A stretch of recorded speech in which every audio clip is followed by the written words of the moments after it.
Hi everyone, Phil here. Something a little bit different for this week's On the Whistle. Now, obviously, normally I'd have a game to discuss and all your questions and comments to get into, but with it being the international break, thought I'd do something a little bit different, a piece that I did on the Sunderland website earlier this week, which I'll leave the link in the bio so you can see it all there written down, and some of the stats that we're talking about is just to take a bit of a deeper look at. Obviously, it's been a fantastic start of the season for Sunderland from the perspective of taking 11 points from 7 games.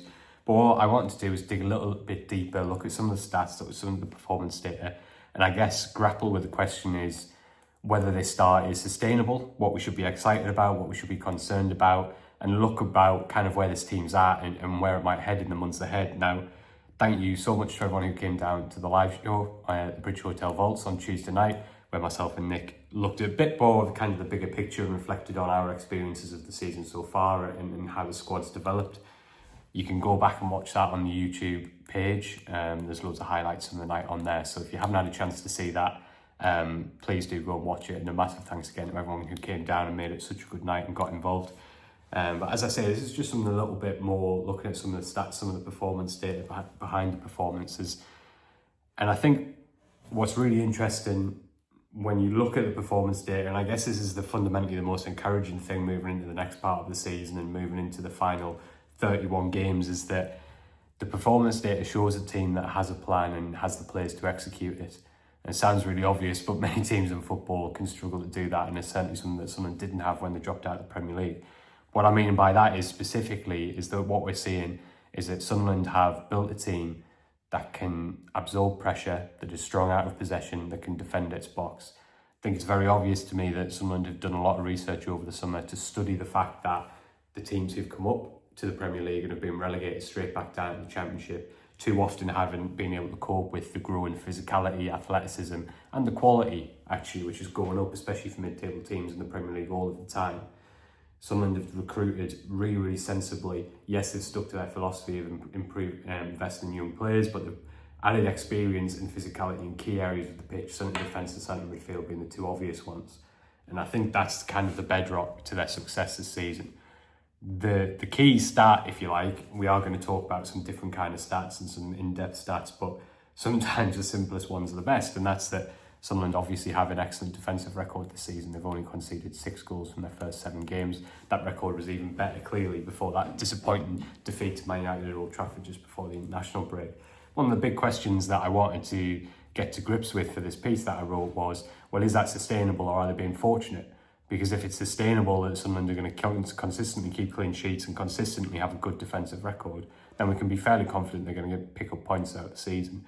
If they're getting fortunate, then that might be something that can unravel a little bit and we'll see Sunderland go on a bit of a losing run.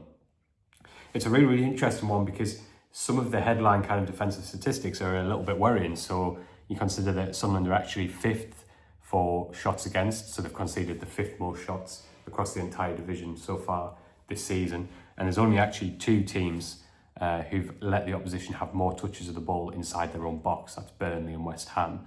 So that would suggest that Sunderland are riding their luck a little bit, but actually that's not the case.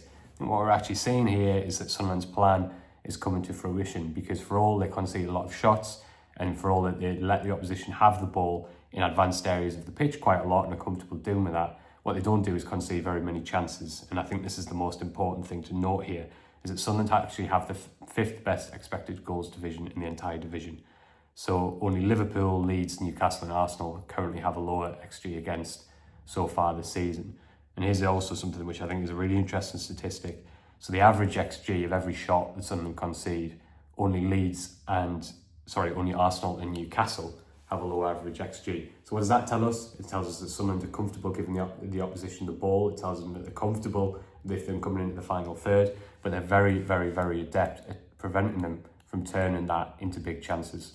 I don't think that's any coincidence, because what do we know about Sunderland's defenders? They're excellent in the air. They're excellent at making blocks. Dan Ballard actually has, per 90 minutes played, the most clearances and blocks in the division this season. We also know that Omar Alderete, Nori Mukele have defended their box brilliantly this year. Trey Hume, Ray Nildo, really strong in that department.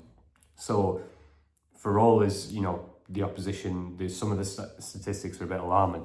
What we're actually seeing here is that Sunderland have a really strong defensive platform, and if they can maintain that, then they're going to be in a really good spot to keep picking up points this season. The one thing to note is that yes, they are slightly reliant on the form of Robin Ruffs. He has the third best save percentage in the Premier League this season, and he also is third for XG prevented. So clearly, if Robin Ruffs had a protracted dip in form, the fact that Sunderland are conceding so many shots would leave them in big trouble. But what we've also seen is that A, he's a very, very good goalkeeper, and B, one of the reasons why he has such a good save percentage is because, as I've said, generally speaking, Sunderland are letting the opposition have shots from areas where they're comfortable with and not high quality chances, and there's usually a lot of defenders in between the striker or the midfielder and the goal. So I think we can be fairly composed and comfortable from what we've seen from Ruffs, both in terms of how good he is on the ball, how good he is at commanding his box, and how good a shot stopper he is. And he's not going to suddenly have a huge dip in form that would lead to many of these shots flying in the back of the net. So by and large, I think there's a huge amount of cause for optimism here in terms of the defensive platform that Sunderland have set up. And I think Regis Labriesen's players deserve a lot of credit for putting that structure in place so quickly, given the scale of the turnover that there was this summer. The undoubted point here is that defensive strength has come at a cost at the other end. Sunderland have scored goals this season, as we've seen. That's the reason why they are where they are in the table. But their attacking numbers are nowhere near as impressive. It's just a fact. So they have the third worst XG in the division. Only Wolves and Burnley have a lower XG. They have taken the fourth fewest shots per 90 minutes played this season. That's behind Wolves, Brentford and Burnley. And they're also second bottom for touches inside the opposition box. That's only behind Burnley. Lots of other statistics that we can bring here that just tell you that Sunderland aren't a fantastic free-flowing attacking side at the moment. They're 15th for passes played into the final third, 15th for deep completions. So that's basically any attacking move completed in the opposition final third, be it a cross, a pass, a through ball, etc. So I think it's pretty obvious where the kind of the red flag behind Sunderland's performances are and where the concern is going forward is that at the moment they're not finding it easy to create chances. What I find really interesting about this discussion as well is that their kind of attacking numbers and the fact that they actually don't have a terrible goal scoring record this season is obviously helped by their set piece threat. You can take that as a positive, and indeed there is a massive positive here. Sunderland recruited a set piece coach, James Brain from Charlton Athletic this summer, and I think there's already signs that that's working. The fact that they have invested in those, as I mentioned, airy, dominant, physically impressive, experienced players in defence and in midfield is clearly helping them from set pieces. Granted, Xhaka is an excellent set-piece taker. That's not going to change overnight. So I think this is a huge positive for Sunderland that they have this extra weapon to their arsenal. But I think it also underlines the fact that their open play numbers are very poor because they don't have great sort of XG to begin with. And when you consider they're actually quite a big threat from set pieces. So only Crystal Palace have actually had more shots from dead ball situations than Sunderland. That does underline that they're struggling to be creative from open play. So I think it's obvious that that's kind of the big key area where Sunderland need to improve moving forward. And if you look at the individual XG within the squad in terms of the XG of each player, you won't be surprised to see that Wilson Easter's quite comfortably at the top. Then you have players like Enzo Lefebvre, who is quite high in terms of XG produced, but that's heavily reliant on the penalty obviously he took against Brentfod, which as I expect would have a very, very high XG. There's also players like Shamsdeen Talbi in there, but it's interesting that Sunderland's defenders are right in the mix. So Omar Alderete and Dan Ballard in particular rank quite highly for individual XG. And I think that tells you at the moment, from an attacking perspective, there's a little bit of an over-reliance on set pieces. Now that's something that we're seeing right across the Premier League. Sunderland aren't the only team. I think more and more teams are focusing on set plays. It's a positive, not a negative, but it does just underline the challenge that Sunderland are having in terms of creating from open play. Now, I don't think we necessarily need to be particularly pessimistic about this because I think that Sunderland are in phase one of trying to adapt to the Premier League, build a new team, build a new identity. And I think they've done exactly the right thing in prioritising their defensive structure. I think that's the mistake that teams who've come up in the past have made. And it's interesting that it's also a strategy that I think you're seeing from Leeds and Burnley. So Leeds in particular have some really strong defensive numbers. I mentioned to you there that they're right up there in terms of the best XG in the division. And they've done something similar to Sunderland where they've recruited strong defensive players at a lot of height and physicality this summer. So I think this is a broader trend, not just for the promoted teams, but across football. And I think this is something that Sunderland have learned and have got ahead of and are doing really well. And the reality is if their defensive numbers continue to be as strong as they are, they're going to pick up, in my opinion, enough points to survive in the Premier League. I just think it's an interesting challenge as well for the Brace moving forward in terms of how does he get a little bit more creativity, how does he get a little bit more attacking strength in the team without undoing that strong defensive platform that we've seen in the opening weeks of the season, which is so key. And I think the Man United game really sort of underlined that, where he went with quite an attacking lineup to try and get after Man United, who obviously were coming into the game under a little bit of pressure. Maybe at times it looked in that first half hour like they were a little bit overexposed and a little bit over ambitious. So I think it's going to be really interesting to see how he manages that moving forward. But broadly speaking, the stats are telling us that Sunderland's start is sustainable. So let me just break that down a little bit from you. So all these stats are from Y-Scout.